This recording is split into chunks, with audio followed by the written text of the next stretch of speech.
Hello po. So, paano ba mag-check kung merong announcement ang DMW regarding sa EPS topic sa mga EPS KLT aspirants po nandyan, nanonood ngayon?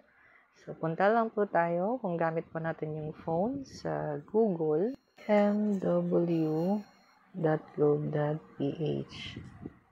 Ito yan siya. And then, pag nandiyan na tayo sa website ni DMW, ito yung makikita ninyo na feature using your phone. Pag sa laptop or computer, iba po yung feature niya. So, pag sa phone po tayo mag-check, ito po yung makikita ninyo na feature. So, scroll down lang po tayo sa baba. Hanapin natin yung word na announcement. So, scroll down pa.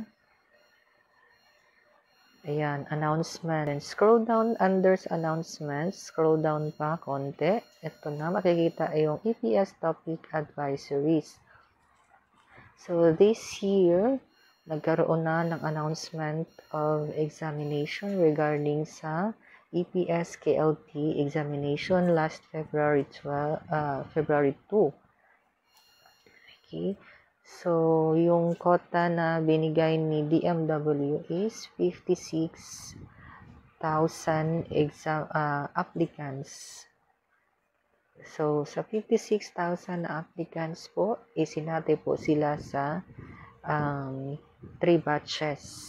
Yung examination ay nagsimula noong March 18. So, hindi ko alam kung ilan talaga yung nakapasok or qualified na mag-exam. Pero based doon sa announcement ni DMW is 56,000 applicants only yung kanilang quota. Kung i-click po natin itong EPS advisory last February 2, makikita niyo po dyan yung mga qualification, ilan yung quota, kailan yung examination, and then yung mga dapat na i-prepare na mga requirements ng isang aplikante. So, yung makapagpa-register po dito is only those who already have passport na valid pa.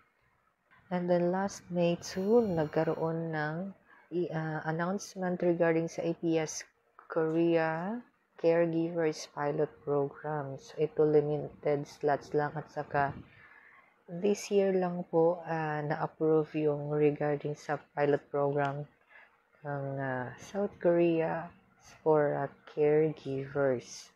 So, ito ay para lamang sa mga babae na mayroong EC2 caregiving sa TESDA. And then, nagkaroon sila ng registration last May 9 and May 10. So, May 20, ito na yung pagbabayad nila ng examination fee. So, mga qualified na female applicants. And then, nagkaroon pa ng extension, May 23, ng payment of test fee. At saka, May 24, ito na yung schedule ng examination nila ngayong May. So, ayan siya ang latest na announcement May 31. So, dito lang po makikita yung announcement of test date and venue sa mga nagtatanong kung saan nakikita yung announcement regarding sa APS KLT examinations. By the way po, yung examination is once, twice, or thrice a year.